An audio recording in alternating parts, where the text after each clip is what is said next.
Bom, pessoal, já são 3 horas, né? Então acho que a gente pode começar aqui o nosso webinar pontualmente.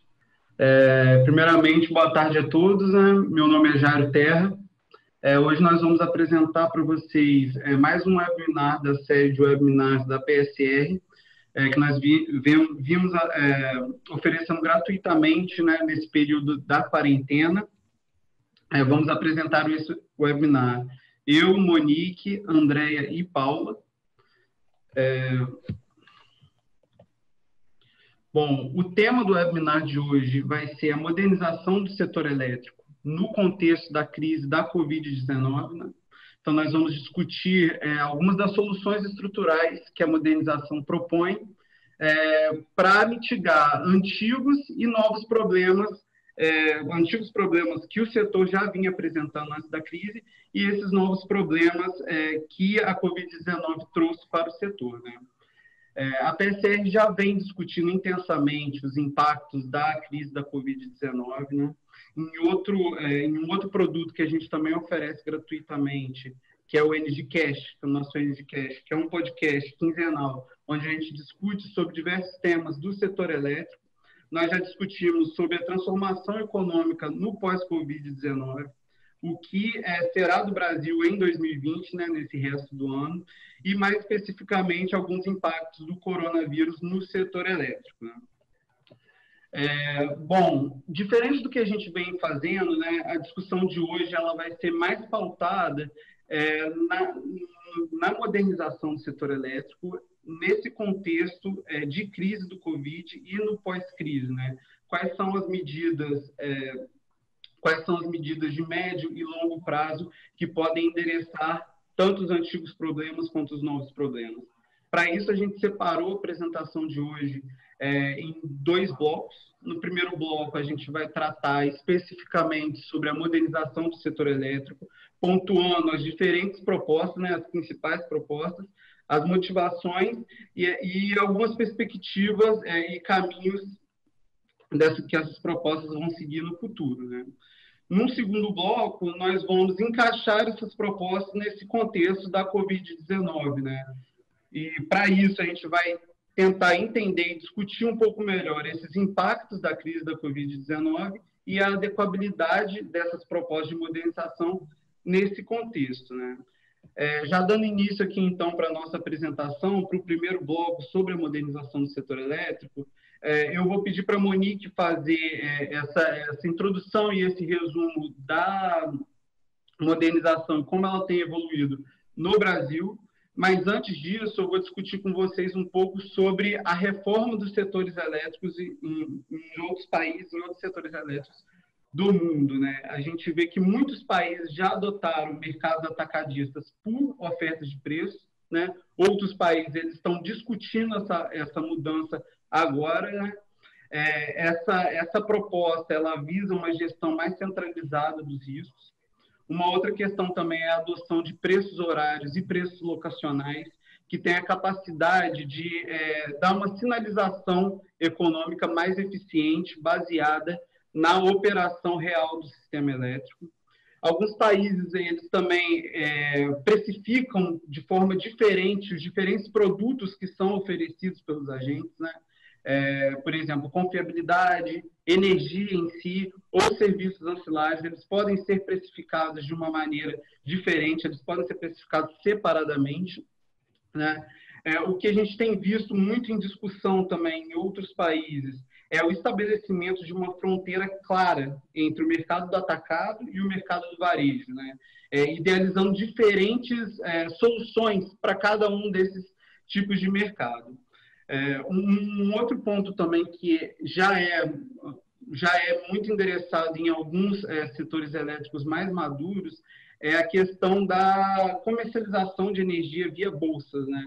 A gente vê em alguns países, por exemplo, como em alguns setores, né, como por exemplo no Nord Pool, essas bolsas elas trazem uma maior liquidez na compra e na venda de energia e também podem fornecer uma maior segurança financeira para o mercado, se algumas das medidas de segurança de mercado são também adotadas junto a esse mecanismo, né? E, por último, muitos dos países eles têm ido numa linha de que o planejamento do sistema ele deve atuar principalmente de uma maneira mais incisiva, principalmente onde existem falhas de mercado. Mas a gente ainda deve confiar no mercado para entregar a eficiência, boa parte da eficiência que o setor elétrico precisa, né? Monique, vou passar a palavra para você agora. Obrigada, Jairo. Boa tarde, pessoal. Bom, como o Jairo apresentou, eu sou Monique Riscado.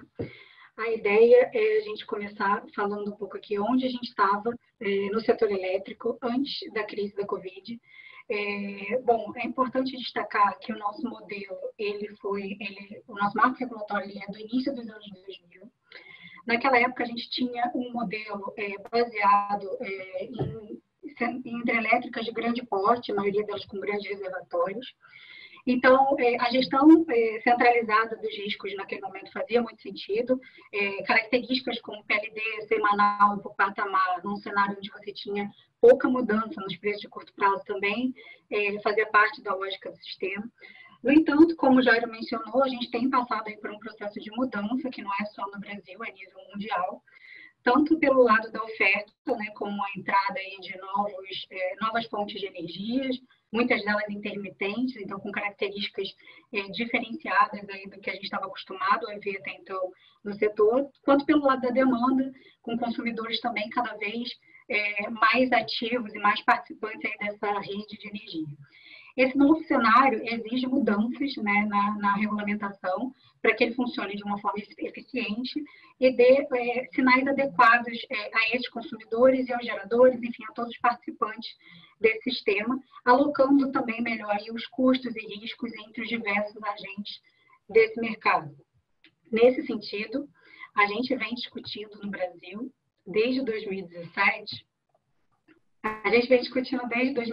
no Brasil a modernização do setor elétrico, né? Então, como que a gente pode adequar essas novas necessidades do mercado, como a gente pode adequar o desenho de mercado às novas necessidades também desse mercado, onde você tem agentes, muito mais agentes e os agentes muito mais participantes aí dessa lógica de mercado.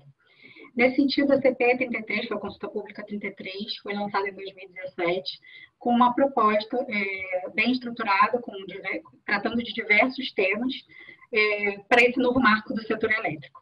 O resultado dessa consulta pública foi incorporado em 3 projetos de lei que ainda estão em tramitação aí nas casas legislativas. E o principal objetivo desse projeto é como fazer essa transição para um mercado mais aberto, mais liberalizado, ao mesmo tempo com uma energia competitiva e com uma sustentabilidade aí na expansão da matriz para os próximos anos. Então, como que a lógica do planejamento da operação pode se adequar à nova realidade do setor. Esse é o principal objetivo discutido aí nessa consulta pública que foi incorporado aí nesse projeto de lei. O projeto de lei 1917 e o 232, eles têm características similares, eles têm algumas diferenças, mas eles têm muita similaridade e eles tratam dessa modernização de forma estruturada, né? A maior parte das medidas constam nesses 2 projetos, sendo que um tem origem na Câmara e o outro tem origem no Senado. O PL 1917 ele já foi examinado por algumas comissões da Câmara, mas ainda está sendo examinado por uma comissão especial. O PL 232 já foi aprovado nas comissões especiais do Senado, mas ele aguarda aprovação aí desde março de 2020 do plenário da Casa. Além desses 2, a gente tem o PL 3975, que trata especificamente do GSF, que a gente vai ver alguns detalhes um pouco mais à frente. Apesar dele não tratar da modernização como um todo, é uma questão muito importante para trazer liquidez para o setor. E esse projeto ele já foi aprovado pelo Senado, agora ele já foi aprovado pela Câmara e está em tramitação no Senado novamente em relação às modificações feitas pela Câmara, né? Então, eles só podem votar sobre o que foi modificado. Esse projeto ele trata de outros temas, além do GSF, mas inclui o GSF, que é um tema muito importante aí para o setor elétrico. Bom, com a mudança de governo no ano passado, o tema da modernização voltou a ser rediscutido e o MME criou um grupo de trabalho. Esse grupo de trabalho fez diversos estudos ao longo do ano e, no fim do ano, ele propôs um plano de ação com algumas medidas infralegais para tratar de alguns temas da modernização que poderiam ser tratados de forma infralegal, mas ele também reforçou a importância da aprovação dos projetos de lei em tramitação, uma vez que muitas das mudanças que constam na modernização do setor, elas dependem de mudança legal para acontecer. Então, no fim também desse trabalho foi criado um comitê responsável por acompanhar a modernização do setor ao longo desses próximos anos. Bom, é importante ressaltar que as propostas do Ministério de Minas e Energia elas estão alinhadas com o que foi discutido lá na CP 33 em 2017, o que a PSR também pensa como seria esse desenho de mercado ideal para trazer sustentabilidade e eficiência para o setor. Nesse contexto, a gente tem vários temas sendo discutidos, e alguns deles a gente vai tratar com um pouquinho mais de detalhes, com um pouquinho mais de detalhes nos próximos slides, que são os temas que a gente selecionou para poder trazer à luz da Covid, também da crise da Covid atual, para discutir com vocês mais à frente. É importante destacar que a PCR, ao longo desses anos, né, desde 2017, vem discutindo tudo o que está sendo discutido no âmbito da modernização. Então, a gente tem diversas publicações aí contribuindo com o debate para o tema, através do Energy Report, que é a nossa publicação mensal aí para os nossos assinantes. E a gente também tem um podcast aí relacionado a esse tema, que, como o Jairo já mencionou, que é aberto para todo mundo, e foi divulgado no ano passado, próximo ao final dos trabalhos desse grupo de trabalho do MME. Bom, falando um pouco agora sobre cada um dos temas, né?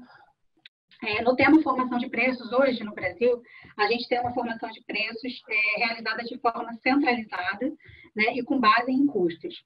Como funciona mais ou menos, então vou tentar resumir para vocês, o ONS ele opera uma cadeia de modelos para realizar o despacho físico do sistema. Essa cadeia de modelos, né, tem diferentes temporal, tem o mensal, semanal, diário. O objetivo do ONS é otimizar o despacho através dos custos e de diversas informações do sistema que ele tem nesse conjunto de modelos e tentar adequar a oferta e a demanda de energia a cada momento. Em paralelo, a CCE é responsável pela liquidação das diferenças entre o mundo físico e o mundo comercial, que é o mundo dos contratos, no mercado de curto prazo, ou seja, o que vai ser despachado e o que foi comercializado em contratos, eles não são exatamente iguais, isso vai precisar ser ajustado no mercado de curto prazo ao preço da liquidação das diferenças, que é calculado pela CCE num conjunto de modelos, assim como da ONS. Ano passado, foi aprovada a Portaria 301, que já liberou a implantação do preço horário para ser usado na operação do sistema pelo ONS. Então, isso já está valendo, e é previsto que, a partir do ano que vem, esse preço horário ele também seja usado para a liquidação das diferenças na CCE.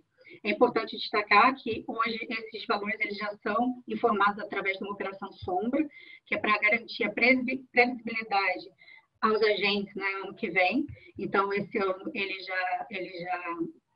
já tem essas informações disponíveis para ter uma ideia do que vai acontecer no mundo de liquidação do ano que vem.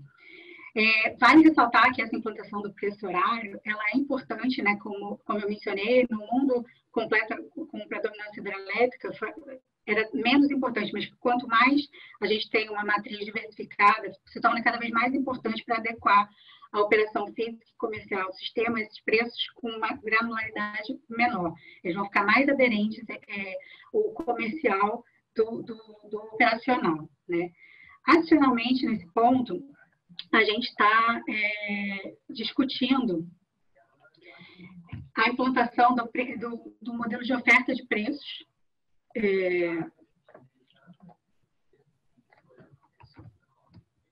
Desculpa aqui que eu apertei um pouco mais. Está discutindo a implantação da possibilidade da implantação da oferta de preços, que seria um modelo descentralizado, como o Jairo mencionou, já adotado por muitos outros países, uma forma descentralizada de gerar, onde o gerador declararia a qual preço ele está disposto a gerar a cada determinado momento, e existem diversos custos e benefícios dessa nova abordagem que precisam ser analisados com cuidado. Então, dentro do âmbito da modernização, o que se discute é que deve ser analisado se isso faz sentido para a realidade brasileira. Então, assim, é um tema que é importante, mas que precisa de discussão, né? Bom, também no tema oferta de preços e PLD horária, a gente tem diversas publicações aí da PSR relacionadas, tanto o Energy Report quanto os podcasts, e também a gente teve o primeiro webinar da nossa série de webinars, foi sobre o PLD horário.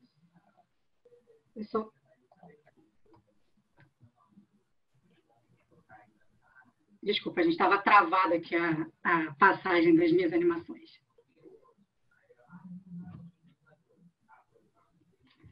Bom, outro tema relevante é a questão do MRE do GSF, né? O mecanismo de realocação de energia é um mecanismo que serve para compartilhar o risco hidrológico entre os agentes de geração hidrelétrica.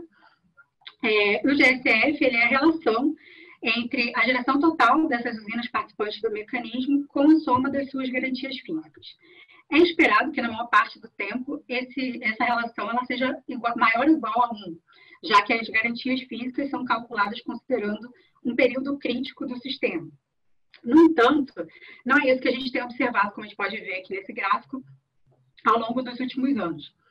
Existem várias causas para isso acontecer, que a gente não vai entrar no detalhe sobre isso aqui agora, mas o fato é que algumas delas não são relacionadas com o gerador em si, e por isso muitos deles reclamaram judicialmente esses débitos que eles foram tendo no mercado de curto prazo, graças ao GSF abaixo de 1 nos últimos anos. E a gente teve aquela judicialização que eu cheguei a comentar um pouco mais à frente, que está travando o mercado de curto prazo na CCE. Então, vários agentes em débito. Na CCE hoje a gente tem um débito de mais de 8 bilhões de reais.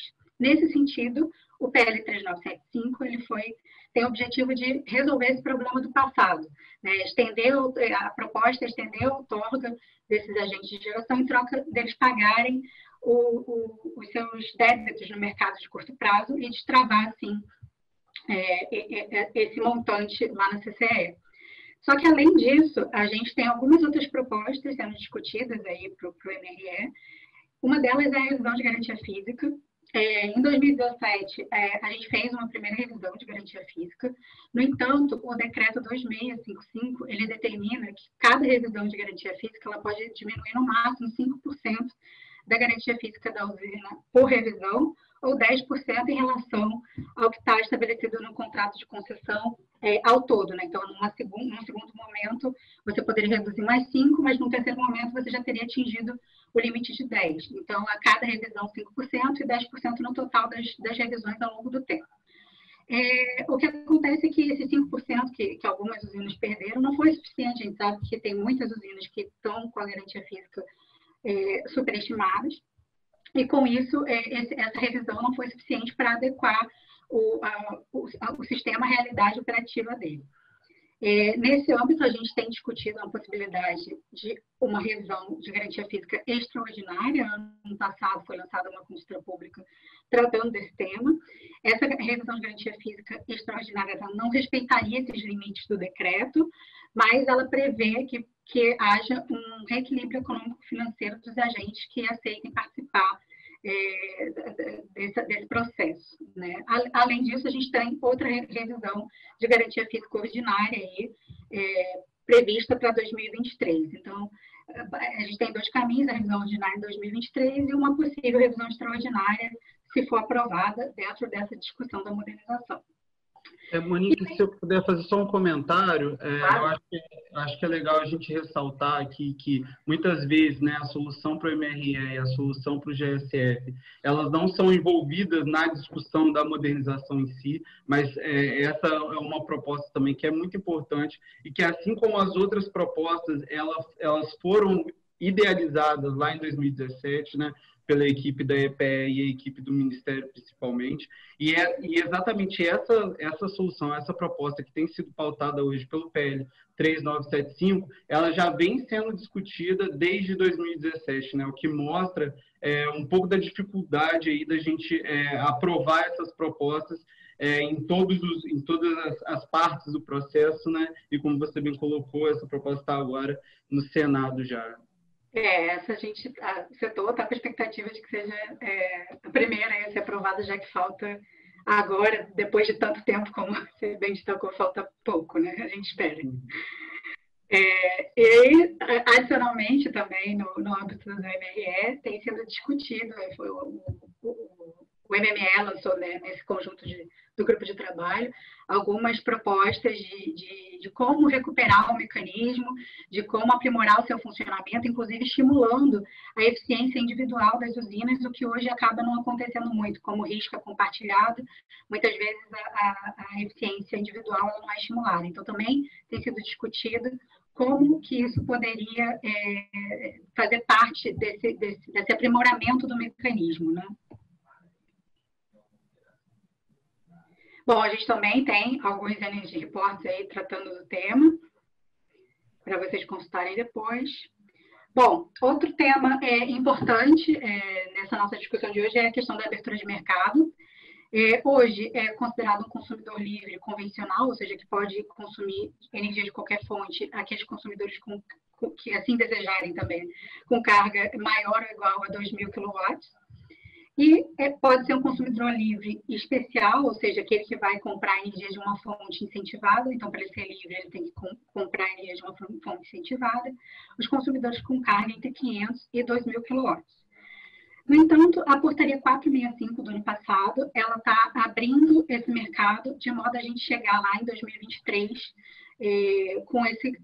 que todos os consumidores com carga acima de 500 kW possam ser livres convencionais, ou seja, acabando com essa reserva de mercado aí para a fonte incentivada e com essa figura do livre especial. Então, além disso, também, os projetos de lei prevêem uma abertura completa do mercado, chegando até a baixa tensão, com cronogramas diferenciados, mas, enfim, é importante a gente destacar que essa questão da abertura do mercado, ela é um dos pilares do setor, dessa reforma do setor, né? É um processo que é desejável, mas ele precisa ser feito de forma estruturada. Então, por isso que o conjunto de medidas ser aprovado de uma forma única é importante, né? Para que não haja impactos não desejáveis dado algum processo que seja feito de forma desagregada dos demais. Então, a gente também tem algumas publicações aí discutindo esse tema de abertura de mercado. Um dos pré-requisitos importantes para que a abertura de mercado seja feita de forma eficiente é a separação dessa energia. Né? No modelo atual, a gente contrata um único produto, energia, mas que, na verdade, ele vende de forma agregada dois produtos, que é a energia e o lastro. Essa energia hoje pode ser contratada através de leilões pelo mercado regulado ou através de contratos bilaterais no mercado livre.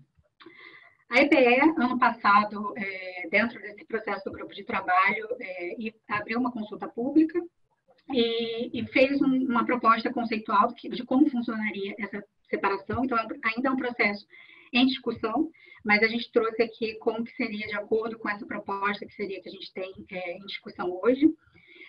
Essa separação seria, a gente deixaria de ter apenas o produto energia, né, comercializando energia e lastro de forma agregada, e passaria a ter aí energia, lastro de produção e lastro de capacidade. É importante destacar que no produto lastro a gente estaria comercializando aí os atributos necessários para o bom funcionamento do sistema. De forma inicial foi separado em lastro de produção e lastro de capacidade, mas poderiam haver outros lastros, a própria nota técnica da consulta pública deixa isso em aberto. Mas o importante é que todos os consumidores participariam do pagamento desse lastro, o que hoje acaba sendo contratado, esses atributos acabam sendo contratados somente pelo mercado regulado, gerando aí um problema de alocação de custo entre os dois ambientes. Então, nesse novo cenário, você teria o lastro sendo contratado por todos os consumidores e a energia funcionando apenas como um hedge financeiro, aí, podendo ser comercializada via leilões no mercado regulado ou bilateralmente no mercado livre, como já é feito hoje. A gente também tem diversos estudos que discutem com mais profundidade esse tema. É só para reforçar um pouco, Monique, essa questão da separação da forma como ela foi proposta, né? Ela foi inicialmente pensada pela EPE também, mas é importante a gente destacar que tem vários modelos, né? Inclusive, no estudo recente que a PSR fez com o Instituto Escolhas, a gente mostra como precificar vários outros atributos, né, que as diferentes fontes, elas podem prover para o sistema. Inclusive, alguns desses reportes que eu trouxe aqui, eles tratam justamente disso, Jair, de algumas conclusões que a PSR teve aí desses estudos. Perfeito. E no último, um dos webinars que a gente também fez nessa série de webinars foi sobre leilão de contratação de potência, que trata um pouco do tema também de separação lastro-energia, caso vocês tenham interesse. Bom, outro tema importante aí na pauta da modernização do setor é a racionalização de encargos e subsídios. A gente tem aí um cenário aqui, eu trouxe um exemplo, né, dos subsídios tarifários à distribuição ao longo dos últimos anos, do seu crescimento. Isso gera impactos diretos, né, em aumento de tarifa e diversas outras questões para o setor. É importante destacar que a questão não é exatamente não ter subsídios, mas ele está sendo utilizado de uma forma eficiente, né? Nesse âmbito, na modernização, é discutido o fim do subsídio à tarifa fio, que seria o pagamento, o incentivo que os geradores incentivados têm de pagamento de TUS e TUJ hoje, e a criação de um mercado que valorize os benefícios ambientais das fontes renováveis. Então, você estaria tirando esse benefício da tarifa fio, obviamente respeitando aí os contratos legados e tudo mais. Isso acho que é um dos pilares da reforma do setor, né? A todo tempo sempre é bem destacado. A ideia não é mexer no que já existe, mas mudar como seria para frente. Também se discute racionalização do uso da CDE, nessa linha que eu falei que não é acabar, mas fazer que o subsídio ele tenha incentivos adequados, ele discuta questões que sejam relevantes para o nosso cenário atual. Bom, outro tema também importante é o fim dos subsídios da AGD. Ele não está diretamente discutido na reforma, nesses projetos de lei que eu mencionei, mas ele tem sido discutido pela ANEEL desde 2018. E ele agora também tem alguns projetos de lei entrando aí na pauta do legislativo para tratar desse tema. Então, ele também é importante quando a gente pensa nos encargos e subsídios, na racionalização dos encargos e subsídios do setor. A gente também tem um Energy Report e um podcast tratando do tema, de uma parte do tema, né, para quem tiver mais interesse.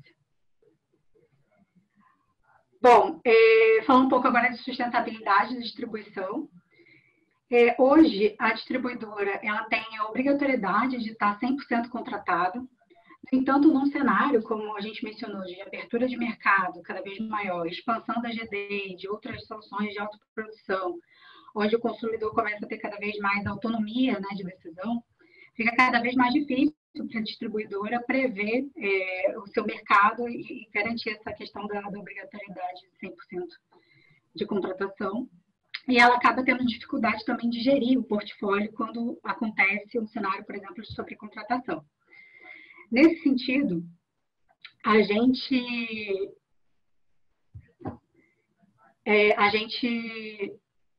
está discutindo uma mudança na estrutura tarifária. A implantação da tarifa binômia é a proposta que tá em pauta hoje. Hoje, a tarifa funciona de forma volumétrica, né, para baixa tensão. Ou seja, você paga em reais por quilowatt-hora consumido. A ideia da tarifa binômia é que você tenha uma tarifa em duas partes, onde uma parte é fixa, ela é paga pela estrutura que a distribuidora está fornecendo para você, e a outra parte, sim, continua sendo volumétrica e variando de acordo com o seu consumo. Isso já funciona, por exemplo, para alta tensão, mas a discussão é que isso seja também implantado na baixa tensão. Outro debate que envolve a questão da distribuidora é a separação da atividade FII e comercialização, né? Hoje, a distribuidora faz para o mercado cativo a atividade tanto de fornecer a rede quanto de contratar a energia. Então, num cenário onde a gente está pensando em abrir o mercado até chegar na baixa tensão, é importante que essas atividades elas estejam separadas, né? E tanto do ponto de vista tarifário quanto do ponto de vista contábil. Então, isso é um debate também que está na pauta da modernização. E a flexibilização dessa obrigatoriedade aí de estar 100% contratado, como eu mencionei anteriormente, deixando aí a gestão do risco mais por conta da distribuidora a partir dessa medida. A gente também tem aí uma publicação relacionada ao tema.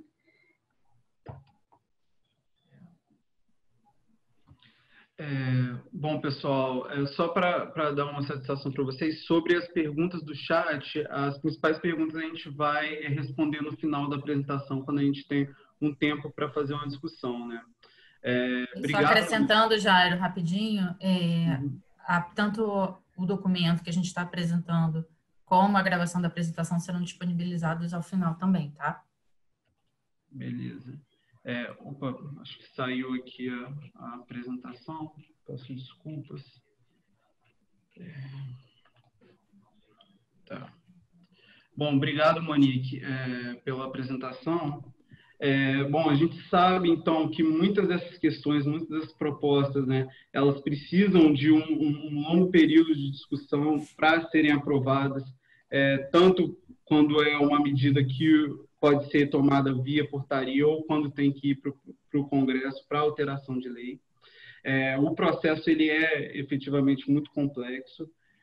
Um problema que surgiu agora, que adicionou a essa complexidade, né, da modernização, é a crise do novo coronavírus, né, que trouxe novas questões para serem discutidas no setor, trouxe novos impactos negativos para o setor.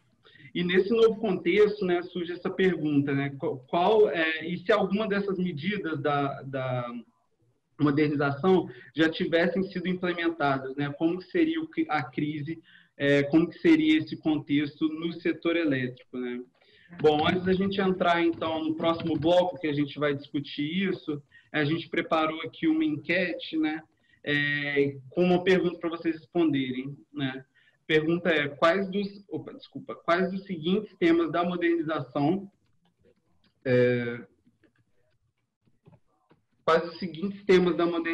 você entende como mais críticos para o desenvolvimento eficiente do setor elétrico? Vou liberar agora para vocês a votação.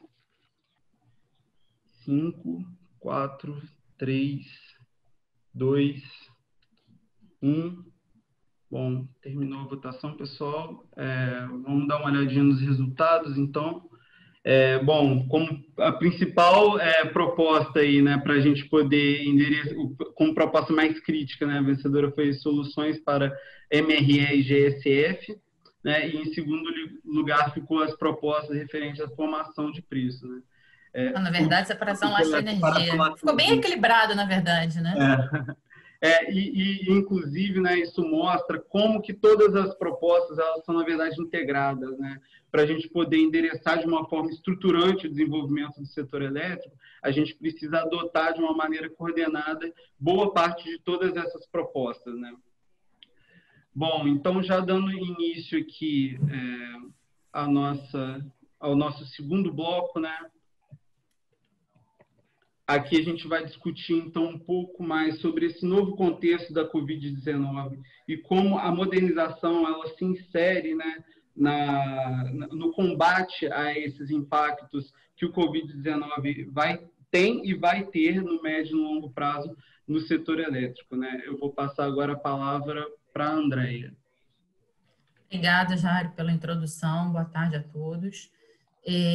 Bom, como a gente está vendo, né, estamos vivenciando a pandemia, ela tem...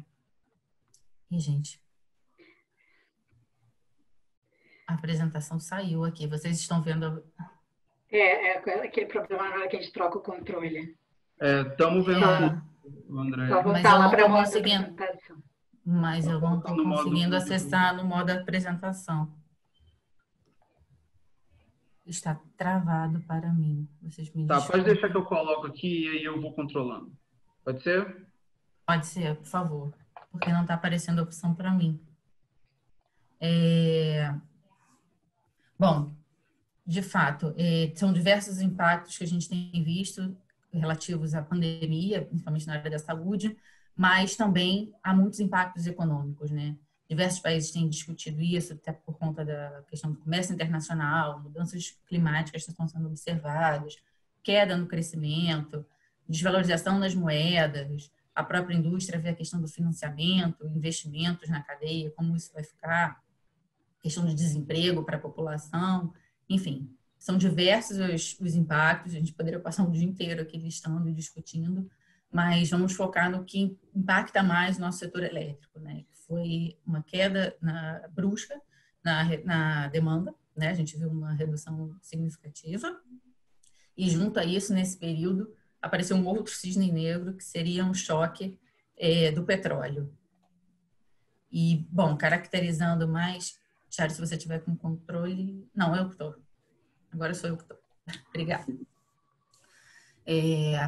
Caracterizando mais para o nosso setor elétrico, né, o que foi esse impacto na redução do consumo? O que a gente observou, né? Primeiro foi uma precificação geral da energia. A gente viu uma queda de preços, o que influencia especialmente o mercado de curto prazo, a própria questão do GCF, relativos a agentes que estão expostos a ele. Por outro lado, temos as distribuidoras que viram uma redução na sua arrecadação, no seu faturamento, né? E associado a isso, um possível risco que é refletido na inadimplência. Os consumidores vão conseguir honrar com as suas contas, vão conseguir pagar, né? Isso de uma maneira geral. Como é que fica essa situação? Algumas distribuidoras ainda estavam sobrecontratadas, por mais que houvessem mecanismos para mitigar isso, com a redução da demanda, a gente tende a observar, né? Uma maior sobrecontratação, e a gente não sabe quanto tempo vai durar essa pandemia, e isso tem impacto direto nos investimentos do setor. Para os próprios leilões, né, viraram uma incerteza. O que nós vamos precisar de energia, o que nós vamos precisar de potência, o que será da nossa matriz, né? Como a gente vai recuperar ou não o patamar que a gente estava. E, por outro lado, a gente viu impactos relacionados ao câmbio e ao preço dos energéticos. E como isso impacta a gente, novamente, seria em linhas gerais. Por exemplo, você vê o das térmicas, que afeta o próprio despacho e os preços, tarifas de Itaipu, uma vez que são dolarizadas, né? E como é que fica a competitividade das fontes, né? Dado que esses combustíveis fósseis tiveram uma redução, podem competir com as renováveis, como isso está sendo enxergado de uma maneira geral. E o que a gente vê são estratégias sendo discutidas por diversos países, inclusive aqui no Brasil, é claro, e alguns pontos em comuns que a gente vê é a proteção aos consumidores mais vulneráveis, né? Especialmente com medidas de suspensão temporária de corte por conta da inadimplência. No entanto, isso traz outras questões, né? Quem seria esse consumidor? Como qualificar esse consumidor? Quem paga por isso? Qual é o elo da cadeia? São os demais consumidores? São todo o sistema? Enfim, são medidas que estão sendo discutidas, algumas já sendo implementadas em alguns países e outras ainda em discussão. Quando a gente pensa mais no âmbito das empresas, temos que contextualizar os contratos, por exemplo, de geração dentro de cada mercado que esses agentes atuam. Renegociações estão sendo observadas, seja por conta de novos investimentos, financiamentos, compromissos bilaterais. E, além disso, como os governos em si têm se posicionado. Eles têm liberado os fundos setoriais, auxiliado em empréstimos, feito aportes. Enfim, cada país possui sua situação e que deve ser analisada. E no Brasil, o que a gente tem observado, né? Bom, o mercado livre, ele tende a se autorregular. Afinal, muitos dos direitos e deveres são definidos em contrato, são definidos bilateralmente. Então, a necessidade de intervenção, de uma maneira geral, tende a ser menor, o que não elimina e também não elimina a possibilidade de judicialização, por exemplo. mas tende a ser um efeito reduzido de intervenção, o que não é observado no mercado regulado, onde a gente necessita da intervenção de Ministério, de ANEEL, para a preservação desse elo, especialmente com relação à sua solvência e sua liquidez. E existem ferramentas para tratar isso quando ocorre no mercado? Sim, existem algumas ferramentas. Nós temos, por exemplo, revisões extraordinárias de tarifa e outras com efeito mais limitado, como o MSSD, o MVE, que nós vimos ao longo do último ano. Tem ocorrido, tem ajudado, especialmente questões de sobrecontratação. Mas seriam elas apenas as nossas ferramentas de hoje em dia. Então, nós necessitamos de novas ferramentas para lidar com a crise que a gente está vivenciando hoje, que é profunda e, mais uma vez, nós não sabemos a duração. Então, nós precisamos tratar as questões financeiras, garantindo a liquidez agora, e as questões econômicas. Como é que fica isso para o futuro? Como é que fica a solvência para o futuro? E como a gente discutiu anteriormente aqui, a Monique e o Jairo, foram apontadas questões ligadas ao GSF. Vocês mesmos responderam no nosso questionário. É uma medida que está para sair e ajudaria muito no curto prazo, porque ela traria liquidez. Então, é uma medida que seria crucial agora, seria muito importante se saísse, né? Junto a isso, todas as outras propostas de reforma do setor, afinal, elas trazem racionalidade, menos distorções, enfim, elas criam um arcabouço regulatório para o setor muito mais consistente, que ajudaria a gente a passar essas crises. Claro que é preciso considerar toda uma estabilidade regulatória. Isso precisa ser feito de maneira sempre transparente, de forma célere agora, enfim, para evitar os diversos riscos que podem trazer, de soluções que podem ser tomadas agora e impactar o futuro. Então, é necessário um cuidado, uma estruturação para essas reformas. Mas, ótimo, isso tudo foi um pouco mais teórico, e agora o que está sendo adotado realmente no nosso mercado, né? Colocando um foco aqui no nosso mercado. Bom, a gente observou, de fato, adiamento de leilões, a própria proibição na suspensão do fornecimento devido à inadimplência, que tem sido discutido em diversos países, também foi implementado aqui, e uma série de outras medidas, né? Seja vinculadas à liberação de recursos, isenção de tarifas, alguns tipos de análise por conta, por exemplo, a ANEEL mesmo divulgou uma nota técnica analisando os efeitos, propondo algumas soluções que poderiam ser avaliadas tanto no curto, no médio quanto no longo prazo. E, mais recentemente, né, teve o decreto 10.350, referente à conta Covid. A gente não vai entrar no detalhamento das propostas e soluções vinculadas a ela, mas fato é que ela já está em consulta pública, na consulta pública número 35 pela ANEEL, para que seja regulamentada. Então, assim, por mais que seja uma situação de crise, existem oportunidades de passarem medidas importantes no curto prazo que afetam positivamente o longo prazo. Só temos como tomar cuidado. Qual é o risco disso tudo? É passarem medidas, serem aceleradas algumas questões que têm um impacto negativo futuramente, né? Legal, André, obrigado. E só para ressaltar, pessoal, que boa parte, a gente está subsidiando aqui a nossa discussão de maneira resumida, mas boa parte desse conteúdo vocês também vão encontrar nas nossas publicações, como a Monique tem mostrado, e principalmente essa questão dos impactos da Covid, por exemplo, vocês podem encontrar numa publicação nossa, que é a PCR Insight, que fala um pouco sobre esses impactos nos mercados elétricos internacionais, né? Bom, agora que a Andréa ela deu um resumo para a gente sobre todas essas discussões que estão ocorrendo no setor, né? Provavelmente vocês estão com uma pergunta na cabeça, né? Ainda existe espaço para a gente conversar sobre médio e longo prazo e sobre modernização, né? Bom, o Ministério de Minas e Energia ele tem dito que a modernização está assegurada, mesmo com o setor elétrico em crise por conta da pandemia, mas a gente sabe que nem tudo depende do Ministério, né? A gente vê, por exemplo, que o Congresso ele tem focado em todas essas medidas de combate no curto prazo à Covid-19.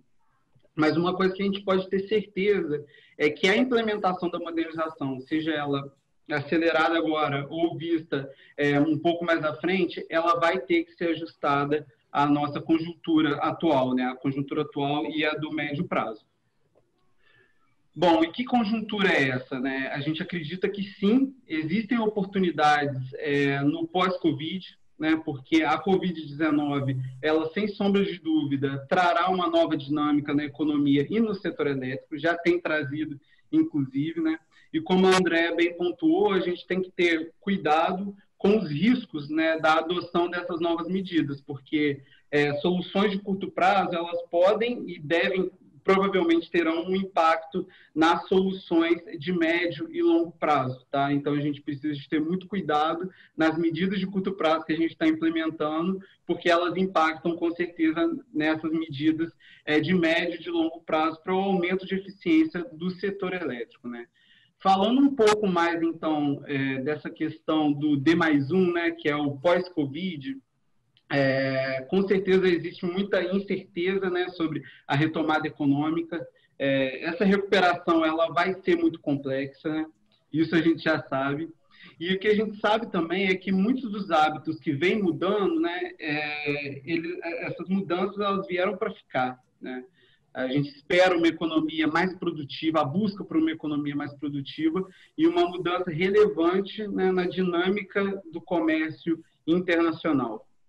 Uma outra questão também que a gente espera que aconteça, né, é a busca por um setor energético mais competitivo, pautado, baseado numa economia e num setor elétrico de baixo carbono, né? E isso vai ser uma vantagem importante para a gente acelerar a retomada, principalmente em alguns países como o Brasil, que tem essa vocação de geração renovável.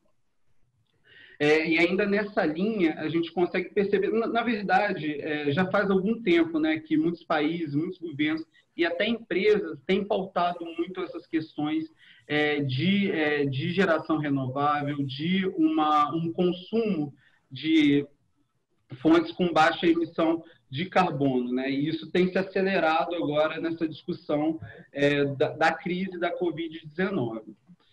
Fazendo um paralelo aqui com o pacote de recuperação econômica adotado pelo governo americano, lá depois da crise de 29, né, o New Deal, o que a gente tem visto hoje em dia sendo adotado pelos países são os Green Deals, né, onde os governos eles têm proposto esses pacotes de recuperação econômica com uma contrapartida de investimento e de incentivo às energias renováveis e a uma economia de baixo carbono, né? E aqui a gente tem alguns exemplos, tanto na iniciativa privada quanto nos governos, né?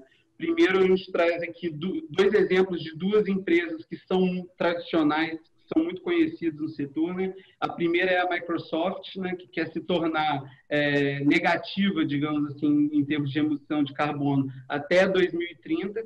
E um outro exemplo interessante, e ele é especialmente interessante, que é sobre um fundo de investimentos, que é o BlackRock, que tradicionalmente investe em geração de energia fóssil, e ele agora tem mudado a estratégia, tem mudado a carteira de investimentos deles para apostar em energia renovável, né?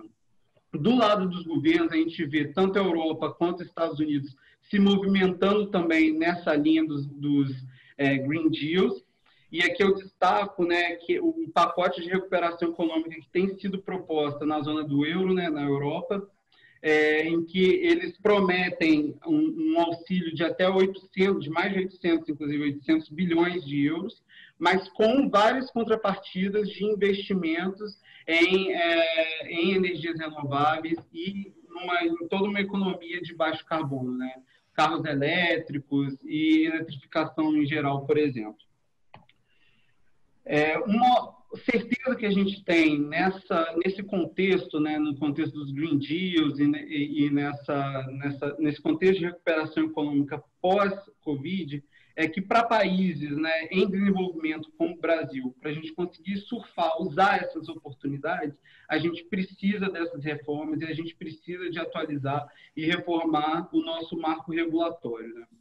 A gente precisa ter em mente também que essa recuperação econômica ela tem tudo para ser em V, igual os economistas têm dito, mas V de verde, né?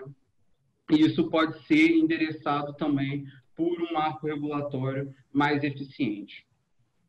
Bom, passando então agora para a gente discutir ponto a ponto algumas das propostas que a Monique já introduziu para a gente lá no começo, né? a gente vai falar algumas das oportunidades, riscos e necessidades do setor com relação a essas propostas, né? Então, até aproveito para perguntar para a Monique, né, sobre ofertas de preço, né? Monique, como seria esse contexto atual se a gente já tivesse implementado a oferta de preço, né? E quais são as oportunidades que a gente tem agora? Dá para a gente implementar isso no curto prazo? Bom, Jair, como eu mencionei, nesse cenário de oferta de preço, o gerador ele consegue gerenciar melhor o próprio risco que ele vai assumir, uma vez que é ele que faz a oferta, né, de qual preço ele está disposto a ser despachado. Então, a gente espera que, se esse mecanismo fosse bem implantado, a gente tivesse aí uma melhor alocação, uma alocação de risco um pouco mais eficiente no sistema. No entanto, essa não é uma medida que a gente pode implantar no curto prazo. Então, a oportunidade é a gente realmente analisar o trade-off, que é o que já está sendo proposto no âmbito da modernização, entre o sistema, a formação de preço por custo que a gente tem hoje, através dos modelos, e o modelo de oferta de preço, né? Lembrando que a gente tem as vantagens relacionadas à oferta de preço, mas você também tem riscos, como, por exemplo, o risco associado aí a poder de mercado de alguns agentes que poderia acontecer no modelo de oferta de preços. Então, a gente acha que é uma questão importante, mas é uma questão que precisa ser pensada com calma, a gente precisa de muitos estudos técnicos, adequação aí do ferramental operacional para poder ser implantado. E aí eu aproveito para perguntar sobre a abertura de mercado. A abertura de mercado a gente sabe que é uma medida que pode ser implantada de uma maneira um pouco mais fácil, né, visto que ela pode ser feita através de uma portaria, por exemplo, como é o que está acontecendo agora, que eu já contextualizei um pouco mais à frente. E aí eu queria saber o que vocês acham. O que teria acontecido se a gente tivesse implantado já e se vale a pena a gente implantar essa medida? Então, como eu comentei anteriormente, em mercados mais abertos, mercados mais livres, o mercado em si tende a se autorregular, né? Então, ele se ajustaria de maneira a necessitar de menor intervenção externa, né? O que, mais uma vez, como eu havia comentado, não impossibilita a possibilidade de judicialização ou intervenção, mas isso pode ser amenizado, tá? Não é que seja fácil, mas a necessidade de intervenção, por exemplo, do governo, como acontece em outros mercados fechados, não é tão evidente, né? Então, a abertura de mercado em si, ela é sim uma oportunidade para a gente dinamizar e trazer eficiência para o mercado daqui para frente. No entanto, qual é o problema que eu enxergo hoje em dia? Seria acelerar demais essa abertura de maneira não estruturada, porque ela sozinha ela pode trazer uma piora na situação de crise e uma falta de segurança tanto para o sistema quanto para os agentes em si. Então, é necessário que seja feito de uma maneira estruturada e, claro, junto com outras medidas, né, que também estão sendo propostas, como, por exemplo, lastro e energia, que seria necessário, até por lastro e energia, trazer uma alocação melhor de custos, né? Exatamente, André. Inclusive, se a gente já tivesse implementado a separação de lastro e energia, a gente teria menos problemas com a alocação de custos da pandemia, né, das medidas de curto prazo para endereçar os problemas da pandemia, sem, inclusive, ter essa necessidade de interferência do regulador e do Estado o tempo todo, né? Inclusive, nós estamos assim num período que a gente está sobrecontratado, né? E isso traz algumas perguntas sobre como que vai se dar a expansão do sistema, né? E esse tipo de proposta de separação lastro-energia ajuda a gente a entender melhor quais são os diferentes produtos que a gente precisa, ajuda a gente a garantir a expansão, e isso tudo sem sobreprecificar o consumidor, né? Sem repassar custos desnecessários ao consumidor. E é importante a gente ter em mente que essa não é uma medida de curto prazo, não é uma medida que é rápida de ser implementada, mas a gente já vem discutindo isso faz um tempo e a gente tem uma oportunidade muito boa agora, que a gente teve uma queda relevante na demanda e os leilões eles foram adiados, né? Então, a gente tem um tempo aí em que a gente pode discutir mais e a gente pode pensar em já implementar essas questões para a gente poder endereçar a expansão do sistema aí a partir dos próximos leilões, né? E falando em custo, né, em custos elevados aos consumidores, a gente pode entrar aqui no tema da racionalização de encargos e subsídios, né? E, assim, a Monique mostrou qual que é o nível, né, de subsídios que a gente tem, naquele gráfico que ela mostrou um pouco anteriormente. A gente tem até 12 bilhões de subsídios sendo liberados aí em termos de distribuição. A gente também tem um pouco mais em outras partes da cadeia de provisão de energia elétrica, né? E a gente sabe que esses subsídios eles podem chegar aí até 18, 19 bilhões. Por que a situação é tão crítica assim, Monique? Na verdade, a gente precisa, como eu mencionei anteriormente, usar de forma racional, né, os subsídios. Não é que a gente não vai acabar com os subsídios, mas eles precisam ser melhor racionalizados. Por exemplo, há algumas fontes de energia que hoje, né, como o exemplo das fontes incentivadas, elas já são, na maioria dos casos, comercialmente viáveis, comercialmente competitivas. Então, é um subsídio que fazia sentido há um tempo atrás, quando ele foi implantado, mas agora ele realmente precisa ser repensado, já que o preço da tecnologia baixou, enfim, o cenário é outro, né?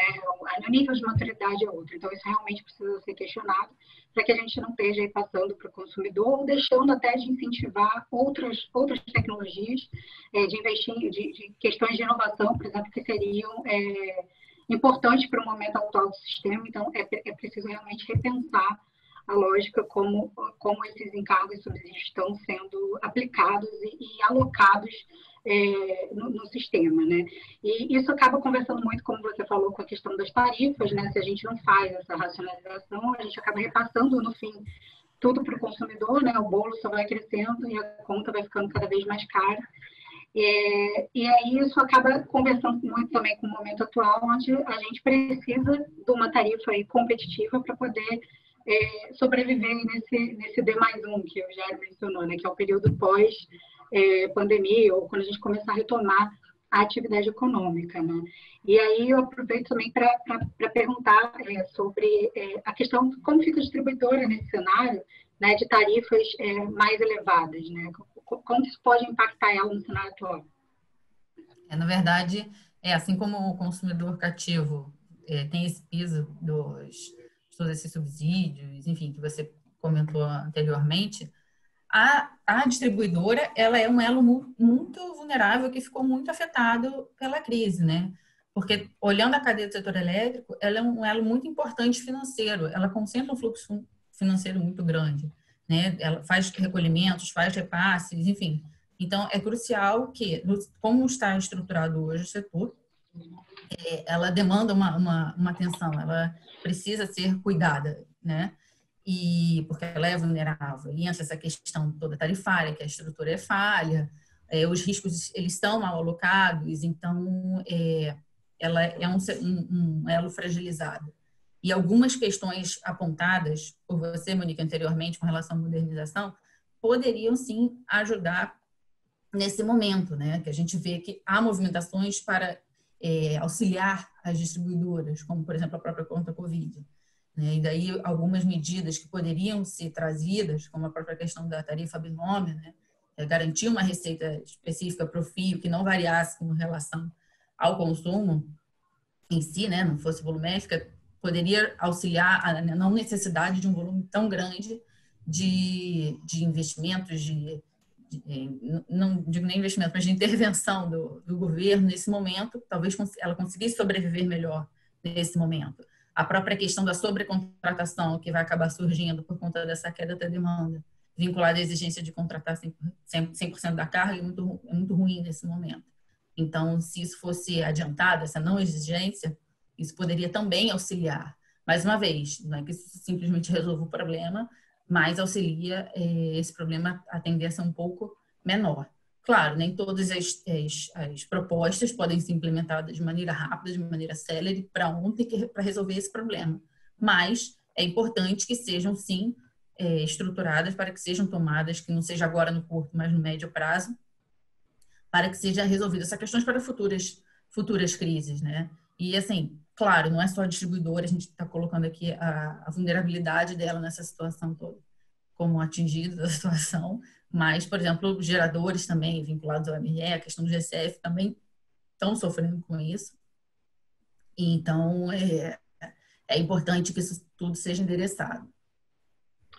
E uma última proposta aqui que a gente quer colocar é justamente essa questão que foi a vencedora aí da enquete, né, que é as soluções para o MRE e para o GSF, né? Especificamente falando do acordo do GSF que está para ser votado no Senado, né?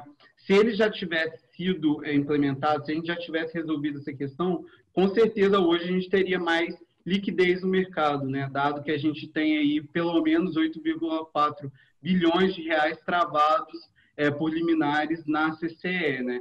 Boa parte desse dinheiro ele já foi provisionado pelas empresas do setor elétrico, né? Pelos geradores, e eles poderiam estar dando um pouco mais de fôlego para os agentes nesse momento, né? Ainda dá tempo de implementar? Bom, claro que dá, né? Já está, como a Monique bem falou, já está para ser votado isso no plenário, então isso poderia ser acertado de maneira rápida, né?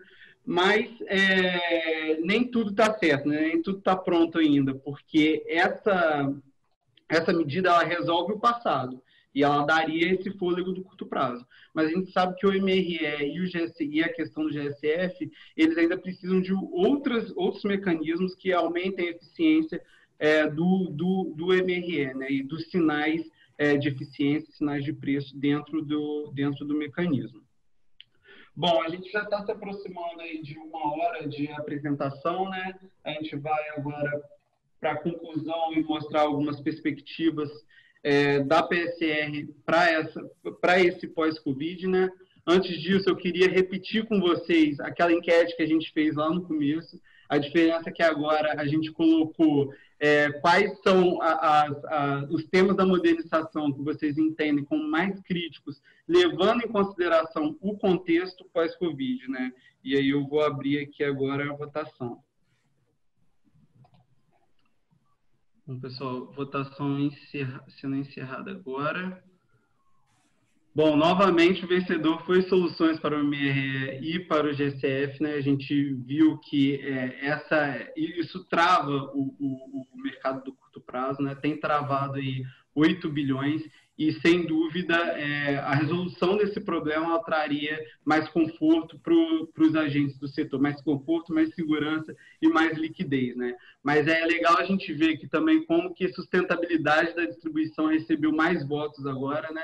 A gente tem também 34% para a sustentabilidade da distribuição e, efetivamente, o segmento de distribuição e dos consumidores foi o principal afetado da crise, tá? Está sendo principalmente afetado. Isso porque ele é a porta de entrada, né? A porta de conexão entre o consumidor e o resto da cadeia, e ele concentra boa parte dos pagamentos e do fluxo financeiro de todo o setor elétrico, né? Então, é muito importante a gente endereçar nessas medidas de curto prazo e também para o longo prazo, medidas para a sustentabilidade da distribuição.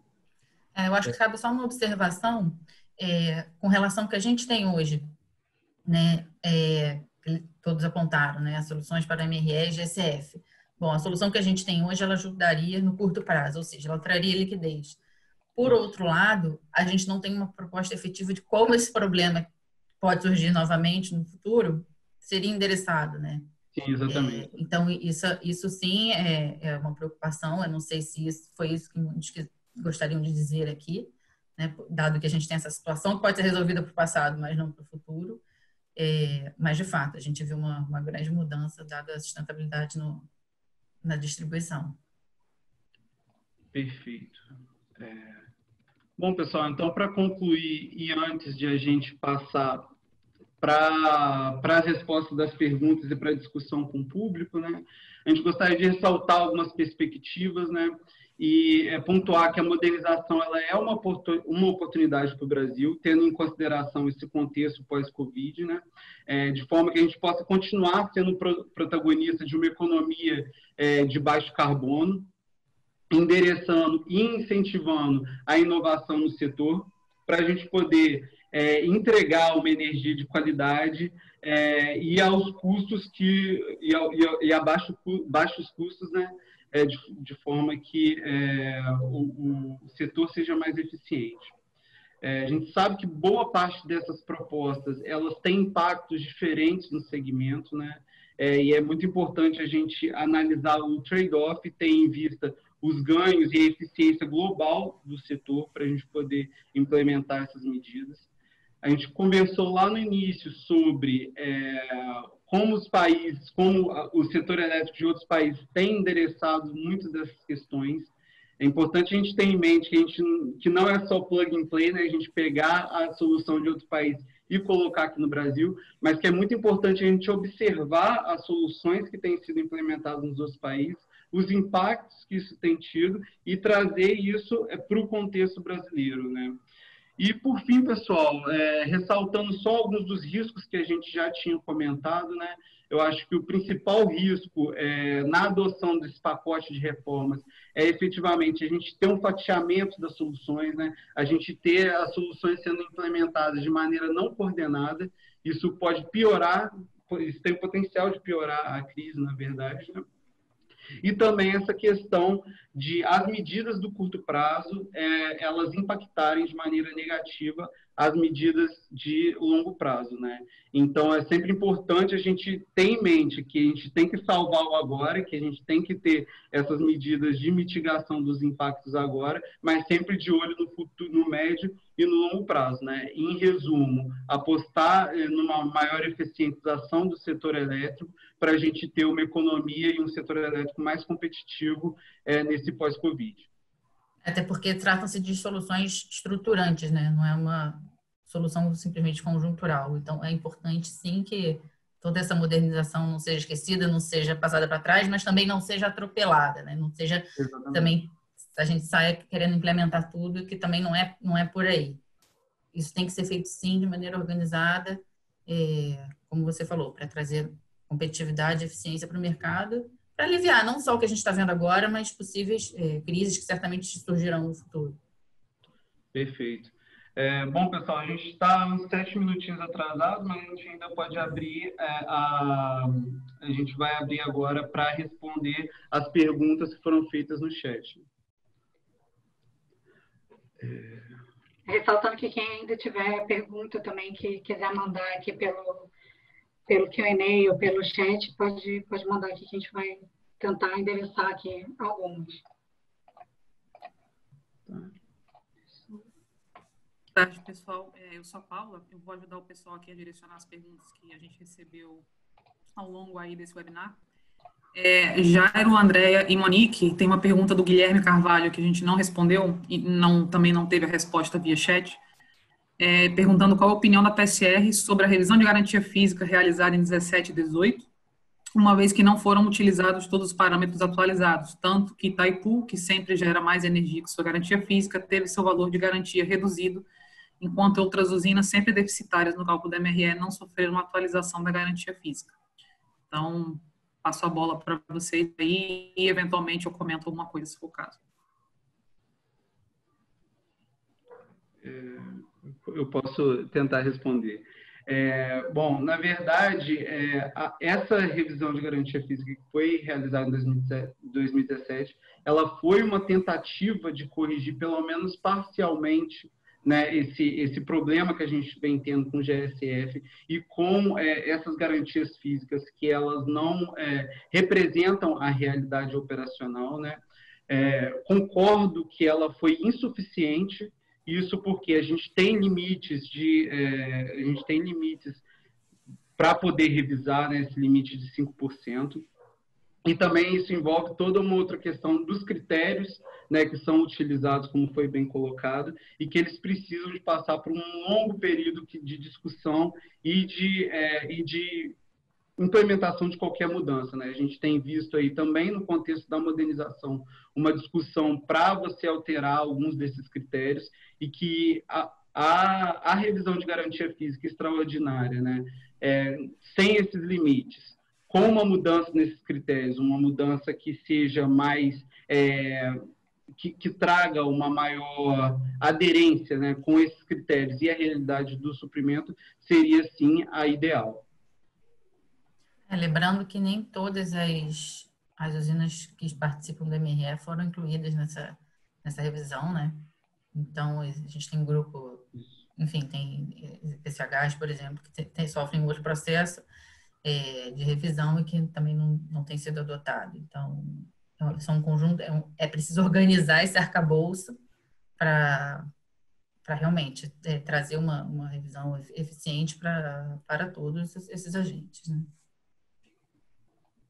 É claro que a revisão ainda pode não ter sido suficiente, e uma boa dica disso é a própria nota técnica que a EPE liberou, com toda a documentação da consulta pública sobre o tema, mostrando que muitas usinas deveriam ter, inclusive, revisões acima de 5%, mas porque a gente tem os limites do decreto 2655, você não pode aplicar essa revisão acima do limite de 5%.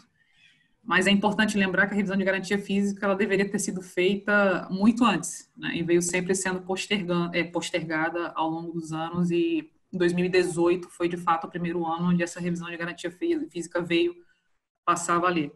Então, eu destacaria a importância de duas coisas. A primeira é que, de fato, pode não ter sido ideal, mas foi feita. E a segunda é de que, mais importante do que ter sido feito, é que esse processo continue, né? A gente tem a previsão regulatória aí de cada 5 anos ter uma revisão de garantia física. A expectativa é que a próxima se realize em 2023. Então, é importante que esse processo continue, não somente na linha de previsibilidade, porque assim está na regulamentação há um bom tempo, mas na linha, de fato, de tentar adequar esse certificado de garantia física com a vida real do sistema, digamos assim. Eu acho que, aproveitando, a gente pode linkar aqui com a pergunta da Cristiane, que ela fala assim: boa tarde, vocês poderiam citar as soluções que poderiam ser adotadas para sanar os problemas do MRE-GSF com visão prospectiva. Eu acho que um pouco essa própria questão de revisão de garantia física, que a Paula mencionou, é uma das questões. Outra questão que eu citei ao longo da apresentação também é a possibilidade de você pensar em mecanismos que estimulem a eficiência das usinas. Existe, assim, bastante discussão ainda em torno desse tema. Dentro do GT de modernização do ano passado, tem um relatório só do MRE, onde foram levantados alguns pontos que precisam de melhoria e algumas ideias, mas ainda é tudo muito em linhas gerais, não existe um conjunto de medidas já desenhado para ser adotado, mas existe já algum avanço nesse sentido, né, de algumas propostas de aprimoramento do mecanismo. Monique, e até a própria proposta de adoção de oferta de preços, né, ela também está inserida nessa discussão, né? Como que isso mitigaria o GSF, esse problema, a judicialização do GSF, uma vez que a gente passaria o gerenciamento desse risco agora para o gerador, né? O gerador, ele vai, na proposta dele, dizer quando que ele quer gerar, né? Quando que ele precisa de gerar ou não, né? Então, a gente estaria passando esse risco e o gerenciamento do risco para o gerador em si. Mas é lógico que tem toda uma questão de como que o MRE, como que seria estruturado o MRE nessa questão, num contexto onde você tem oferta de preços. Eu acho que só para adicionar também ainda nessa discussão, né, o Guilherme perguntou aqui no chat e já foi até respondido aqui também, sobre a PL 3975 resolveria o passado, mas não o futuro, como dito na apresentação. Só para deixar claro, nada impediria nova judicialização dos valores negativos a serem pagos por déficit no MRE. Exatamente, por isso que a gente diz que essa questão ela também tem que ser indexada no médio e no longo prazo para a gente poder ter um desenvolvimento mais estrutural do setor elétrico, impedindo, por exemplo, esse tipo de judicialização, né? Tem uma pergunta aqui do Alexandre. E a pergunta acho que está um pouco quebrada, porque talvez tenha a ver com um comentário anterior que ele fez sobre separação fio e comercialização. Alexandre, espero que eu tenha entendido sua pergunta direito, mas eu estou entendendo que você está perguntando se num contexto de separação fio e comercialização, ou seja, onde a distribuidora não teria mais um monopólio sobre a venda de energia, se isso geraria uma perda de receita da distribuidora e se isso poderia afetar captações de financiamentos, etc. Ele está perguntando qual é a nossa visão sobre o tema.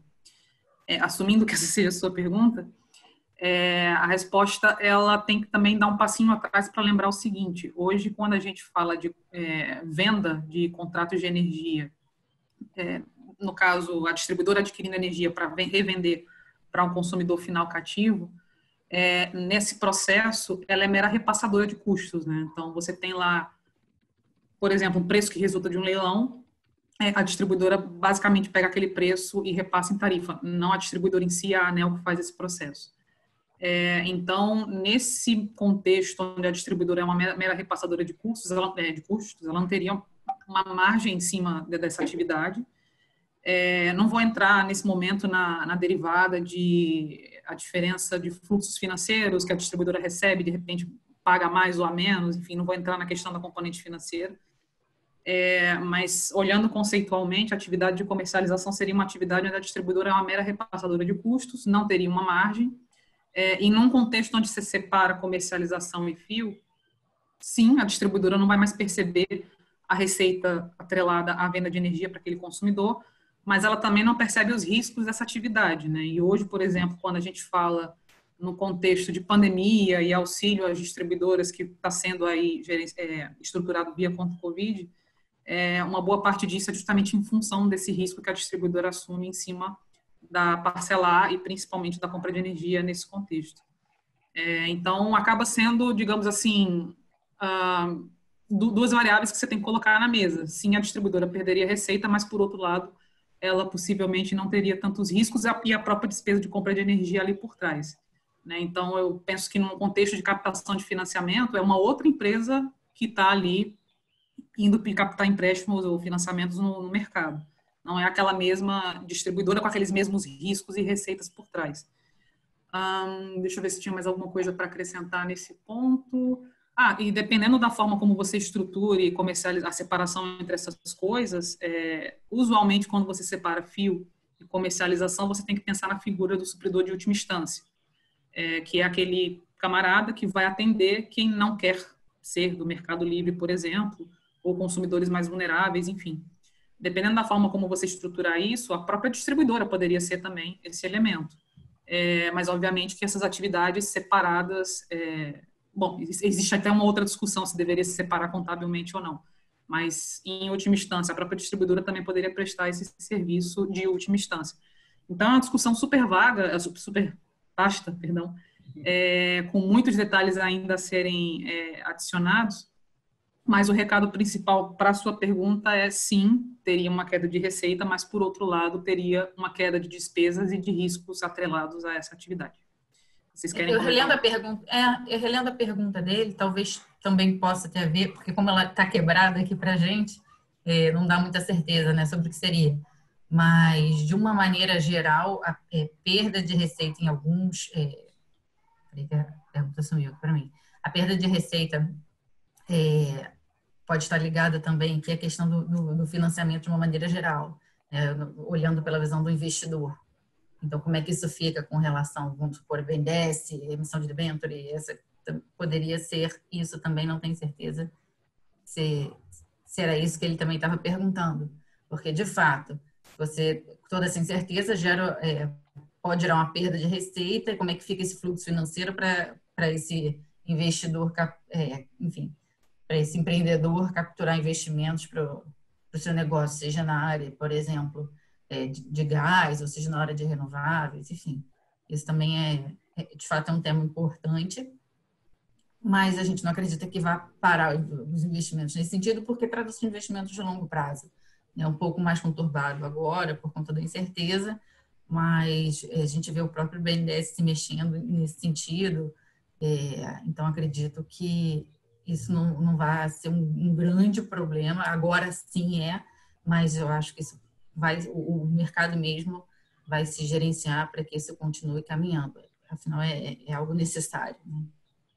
Para ambas as pontas, tanto para o investidor, para um financiador, quanto para quem está, de fato, ali no empreendedor no dia a dia, investindo em um projeto de longo prazo. Beleza. A gente tem uma outra pergunta aqui do Guilherme Santos, né? Em que ano vocês acreditam que o share de energia renovável adicionada será maior que a de não renovável no mundo, né? Essa pergunta é um pouco difícil, né, de responder, assim, a gente não sabe ao certo que ano que isso vai ocorrer. A gente tem visto em muitos estudos e muitas metas, né, que os próprios países têm traçado, dois marcos, né? Um em 2030 para o médio prazo e mais para um longo prazo 2050. Mas eu acho que é importante a gente ressaltar que até essas projeções elas têm que ser repensadas, né, uma vez que tem sido muito acelerado essa conversão da matriz de boa parte dos países, né? Como a gente já comentou um pouco antes na apresentação, muitos países, principalmente países europeus, estão apostando numa retomada econômica baseada nessa economia de baixa emissão de carbono e em energias renováveis, né? E a própria eletrificação, por exemplo, a conversão de carros de combustão para carros elétricos, elas também contribuem, né, para esse aumento da expansão, principalmente voltado para esse setor renovável. Então, acredito que hoje, 2030, é uma meta muito mais factível do que ela era quando ela foi traçada. Tá? Eu não sei se alguém tem alguma coisa a adicionar. Tem uma pergunta aqui também, perguntando se a questão da sustentabilidade da distribuição, né, o que a gente pensa, se essa medida não passou a ser mais urgente no curto prazo do que a solução do GSF, visto que no D+1 é fundamental que tenhamos um ambiente atrativo ao investimento, essa medida não seria mais urgente no curto prazo. Bom, como a gente comentou, sem dúvida, eu acho que agora, nesse momento da Covid, a sustentabilidade da distribuição ela ganhou um novo forte, mas a gente tem pensado em várias outras medidas aí de curto prazo que têm sido elaboradas fora desse âmbito da modernização que a gente está discutindo aqui, né? E como a gente trouxe, pensar na modernização para o setor, realmente, embora tenham questões que talvez tenham mais urgências umas ou outras, a gente precisa pensar nela de uma forma realmente conjunta, né? Então, a implantação da modernização, ela foi idealizada para ser feita de forma conjunta. Então, por mais que a gente tenha questões como agora a sustentabilidade da distribuição que se torna urgente, o GSF também é urgente, e acaba que no fim tudo é urgente, né? Então, a gente realmente precisa pensar isso de forma conjunta e não de forma desagregada. É óbvio que medidas de curto prazo, como as que já estão sendo tomadas, para salvar aí as distribuidoras, a questão financeira, né, de caixa, uma questão mais urgente. Isso aí está sendo feito fora do âmbito dessa discussão de modernização. Paula, acho que não está... Perdão. Consegue me ouvir? Meu microfone agora está aberto. Agora sim. Tem uma outra questão também bem relevante que eu já tinha antecipado antes, é que o conjunto de medidas que envolve a sustentabilidade da distribuição, ele é um conjunto de medidas mais complexo para implementar. Então, por mais que seja bastante relevante no D+1 para garantir a competitividade do custo da energia elétrica, se hoje você passar uma regra dizendo vamos implementar todas as medidas, isso não vai acontecer já amanhã. Vai demandar um tempo e estudo para, por exemplo, como eu antecipei aqui, fazer a separação da comercialização e fio, ver uma estrutura tarifária mais granular, se esse é o caminho que se quer buscar, e por aí vai. Então, acho que sim, são medidas relevantes, mas, por exemplo, quando a gente fala do GSF, se você passa o PL, você já libera o mercado de curto prazo, então já ganha uma liquidez, não vou dizer no instante D+1, mas ganha uma liquidez num horizonte mais rápido do que, por exemplo, você implementar as medidas da sustentabilidade da distribuição.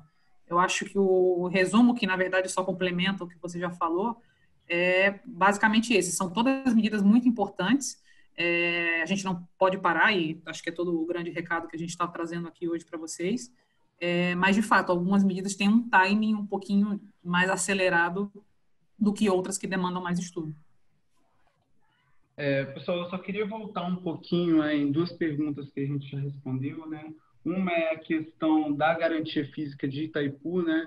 Eu só queria lembrar que a revisão de garantia física em 2017, ela utilizou assim, todos os parâmetros que eram disponibilizados na época e que não necessariamente uma usina que gera muito, ela tem que ter a garantia física dela aumentada, né? Principalmente se ela gera muito, mas em épocas onde você tem um CMO mais baixo, né? E uma atualização que eu recebi aqui também foi sobre a questão do quanto de energia é adicionado na matriz hoje, se a gente tem maior participação de energia renovável ou de energia fóssil, né? Hoje em dia, na maioria dos países, a gente já tem uma adição de capacidade de produção maior, né, de energias renováveis, com exceção da China, principalmente, né, que lá a gente tem ainda bastante energia fóssil sendo adicionada na matriz. Era isso.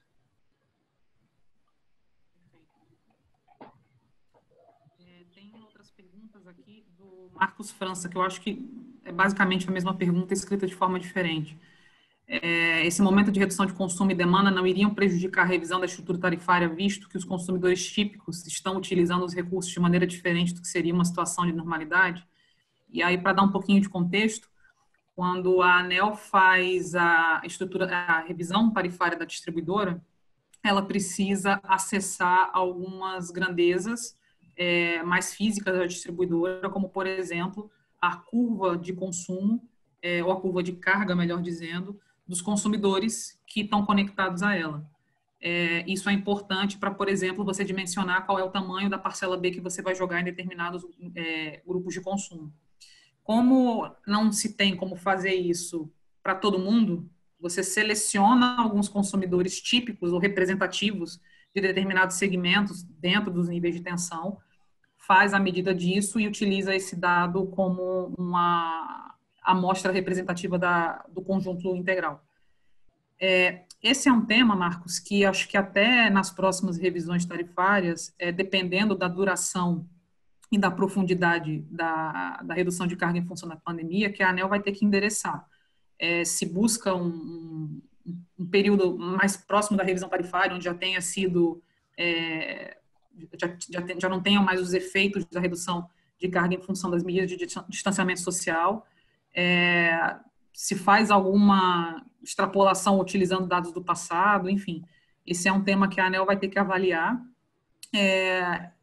Acho que nas próximas revisões tarifárias, inclusive, isso vai ter que ser levado em conta. Uma outra discussão é se num mundo lá na frente, se você resolve mudar a estrutura tarifária, mudar a metodologia e não precisa acessar mais essa curva, ou acessa essas curvas em maior quantidade, porque você está medindo mais consumidores, enfim. Esse é um tema, na minha opinião, pelo menos pessoal, um pouquinho mais futurista. Mas, de fato, pode ser que para os processos tarifários que ocorram nos próximos meses aí, esse é um tema que a ANEEL tem que se debruçar, se é que já não está se debruçando sobre, que é essa influência das medidas de distanciamento social nas curvas de consumo de carga desses consumidores aí representativos do todo. Bom, vou dar nome aqui em duas.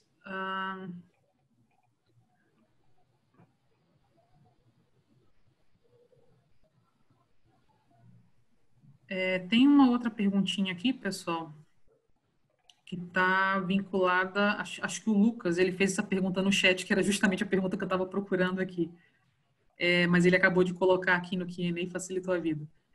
Quanto ao mercado de gestão e comercialização de energia elétrica para os profissionais que estão ingressando neste ano e buscando colocação no mercado, existe previsão de expansão ou manutenção do setor?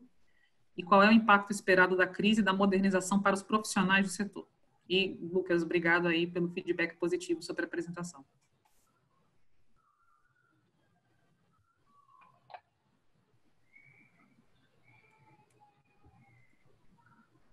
Algum de vocês quer responder, gente? Assim, eu posso responder. Eu acredito que o setor elétrico ele é um setor essencial, né? Então, eu acho que, apesar das crises, o setor está sempre funcionando a toda, né, amigo?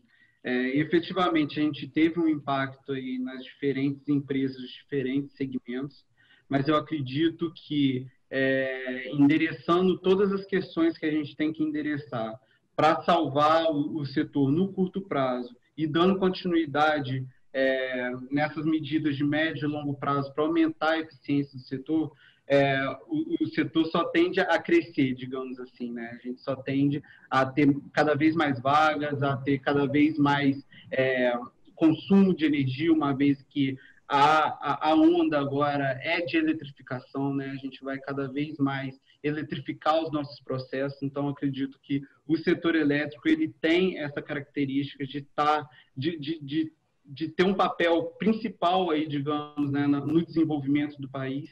Então acredito que no futuro, no médio prazo, a gente vai sim se recuperar e ter cada vez mais oportunidades, né? Sim, eu acho que, só acrescentando, ele pergunta também do impacto da crise e da modernização nos profissionais do setor.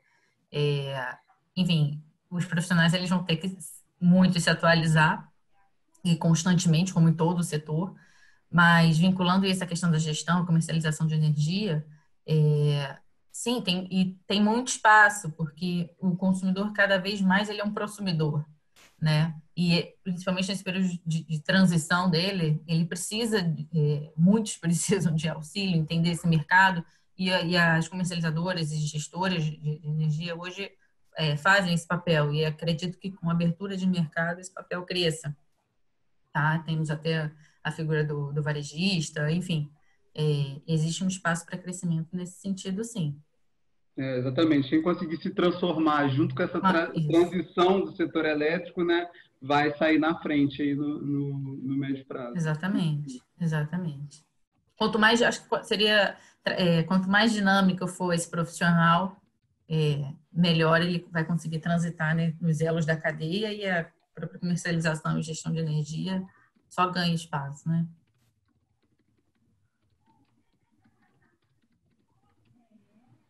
Bateu aqui às 4h30 a gente vai terminar de responder as 2 perguntas que ainda estão em abertas no Q&A e um comentário que fizeram aqui no chat, e a gente vai encerrar o webinar, tá bom? Pessoal, como é que vocês querem fazer aí? Puxar a pergunta aqui do Q&A ou do chat? Vamos pegar... A gente vai responder mais 2 perguntas, né? Tem 2 perguntas abertas. 2 perguntas em aberto no Q&A e uma no chat. Tá, vamos responder então uma do Q&A, né? Pode ser a do Leandro, pode ser? Claro. Em relação à MRE, considerando todas as limitações da GF, no ponto de vista da PCR, quais as melhores alternativas para rateio da produção hidrelétrica entre os agentes? Caso seja algum critério associado à produção individual verificada dos agentes, visando fomentar a eficiência individual dos agentes, qual seria a janela de tempo necessária para a apuração da produção? Quanto a isso, existem diversas opções, né? A gente vê mecanismos, por exemplo, de slicing em alguns mercados. Então, assim, apontar qual seria a melhor, eu não sei se existe uma melhor. Existem algumas possibilidades. Não sei se vocês concordam comigo, né? Mas... A gente tem uma série de propostas que já foram para a mesa. Bom, possivelmente, se tivesse alguém aqui da parte energética, teria uma opinião talvez mais assertiva ou diferente da minha, mas a gente já discutiu coisas do tipo não usar o critério do período crítico para fazer o rateio da produção hidrelétrica, por exemplo, porque você já poderia fazer isso no próprio modelo individualizado por usina. Então, a gente sabe que é preciso fazer essa etapa de rateio de produção hidrelétrica com base em energia firme, que por sua vez tem base no período crítico, porque o New Wave não consegue enxergar as usinas de forma individualizada. Então, talvez se você tivesse um modelo computacional já ali com tudo individualizado, você não precisaria fazer essa etapa de rateio em função da energia firme, você poderia fazer sem mexer muito na metodologia, em função aí da renda, do custo marginal, a custo marginal de operação, que é o critério de rateio para térmica. Existem discussões sobre, ok, se a gente mesmo assim vai manter uma etapa para dividir por energia firme, não vamos fazer por período crítico do sistema, vamos fazer por período crítico da bacia, não vamos fazer por nada disso, vamos fazer em função da geração verificada nos últimos 12 meses, sendo que para uma usina nova essa geração seria estimada com base em vazão, enfim, existem uma série de discussões nesse sentido, até fazendo link com o que a Monique tinha comentado há um tempo atrás, uma das medidas para fomentar a eficiência individual dos agentes, que estava em discussão no Ministério, era olhar, de alguma maneira, a geração do agente e verificar se isso estava em linha ou não com garantia física. E aí isso, obviamente, poderia dar alguma diferença, sendo bonificação ou penalização, em função desses desvios. E janela de tempo necessária para apuração, olha, Leandro, eu só posso te dizer assim, tem que simular, não tem como dar uma resposta imediata. Na PCR a gente brinca dizendo que tudo que, antes de regular, você tem que simular. Então, acho que a resposta não foge muito disso, não. Só para adicionar um pouco em tudo que já foi falado, né, essa questão da MRE, ela está fazendo sucesso na apresentação de hoje, e existe um artigo muito bom, né, que foi escrito até pelo nosso CEO, né, o Luiz Augusto, que trata de muitas dessas questões, né? Então, para quem quiser ter um conhecimento mais aprofundado aí sobre essa questão, é só procurar esse artigo do Luiz Augusto, né? E sobre essas propostas, né, eu acho que o que a gente tem que ter em mente é que esses critérios eles deveriam refletir melhor a operação do sistema, né? Então, nessa pauta, eu acredito que um critério que leva em consideração, por exemplo, média da geração efetiva nos últimos 3 anos, por exemplo, nos últimos 4 anos, mais recente, né, que use um passado mais recente, ele talvez seria mais efetivo nessa questão das cotas, na divisão das cotas do MRE, né? Mas, enfim, como as meninas falaram, existe muitas propostas diferentes na mesa e todas precisam ser mais analisadas e mais estudadas para a gente poder implementar uma que seja mais aderente com as características do sistema brasileiro, né? Bom, pessoal, resgatando aqui um comentário do chat, o Francisco Roberto está comentando, dizendo que a gente atribui às distribuidoras ao consumo educativo os mais vulneráveis. Eu acredito que seja uma pergunta, mas não são os distribuidores os mais fortes em defender seus prejuízos? Francisco, assim, não entrando e nem fazendo juízo de valor nesse tipo de questão, a realidade é que hoje, como os meus colegas aqui já comentaram, a distribuidora ela é a grande arrecadadora de recursos para repasse aos demais entes do setor. Então, focando aqui no nosso contexto pandemia, né, que é o pano de fundo de toda essa discussão que a gente está falando sobre a modernização, é fato que se há um desequilíbrio, e se esse desequilíbrio é principalmente trazido por uma situação inesperada, se o marco regulatório não está prontinho para isso, você tem que fazer aprimoramentos ao marco regulatório. E aí, de novo, a gente volta aqui para a discussão dos temas da modernização que podem ajudar a endereçar esses problemas. Então, particularmente no tema distribuição, se a distribuidora tem uma queda na sua arrecadação em função de queda de mercado e em função de inadimplência,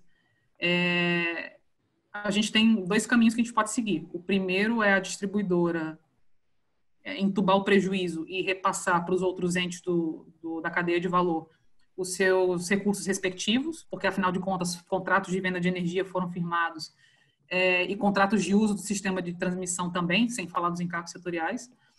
Ou você teria alguma contenção de dano na distribuidora para evitar esse problema estender para o restante da cadeia. Então, no contexto da pandemia, tudo que se buscou, no nosso entendimento, para, de certa maneira, mitigar os impactos na distribuição, não foi única e simplesmente pela existência da distribuidora em si, mas como esses efeitos poderiam reverberar no restante da cadeia do setor elétrico, né? E aí alastrar o problema. Então, entendo eu que todo o pano de fundo por trás dessas medidas que estão se tomando, inclusive a conta Covid, como já foi mencionado rapidamente aqui, é justamente para isso, para evitar que o problema saia da distribuição e vá para o restante da cadeia, geração, transmissão e também arrecadação de encargo setorial. Tá bom? Bom, pessoal, ficou uma pergunta em aberto aqui no Q&A do... Perdoe se Weber Filho. Exatamente, Weber Filho. A migração dos contratos de usinas térmicas para regime de energia de reserva não mataria 2 coelhos com uma cajadada só? Diminuiria a sobrecontratação das distribuidoras? e asseguraria uma divisão mais justa dos custos dessas usinas entre consumidores livres e cativos. Eu entendo que você talvez esteja fazendo essa pergunta, inclusive pelo contexto da pandemia, né, de sobrecontratação em função da queda de demanda. Pessoal, vocês querem comentar? Então, eu acredito assim, que essa pergunta só reforça, né, a qualidade da proposta de separação aço-energia, né, porque eu acho que essa é a proposta que efetivamente resolve esse problema da alocação de custos. Né.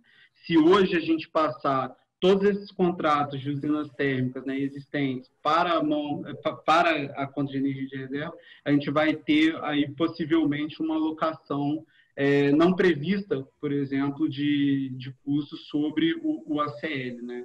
Então, acho que o caminho, em vez de a gente tentar essas soluções que elas mitigam pontualmente o problema, o caminho estruturante, né, estrutural, seria efetivamente a gente fazer essa separação aço-energia, que isso endereça uma maior gama de problemas e estrutura o setor e a alocação de custos no setor.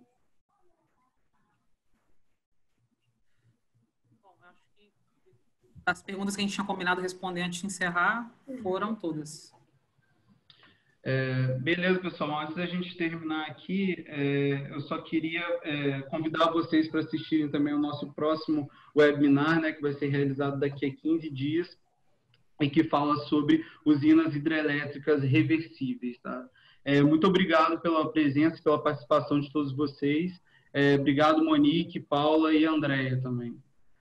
Obrigada, pessoal. Boa tarde. Boa tarde, até mais. Boa tarde.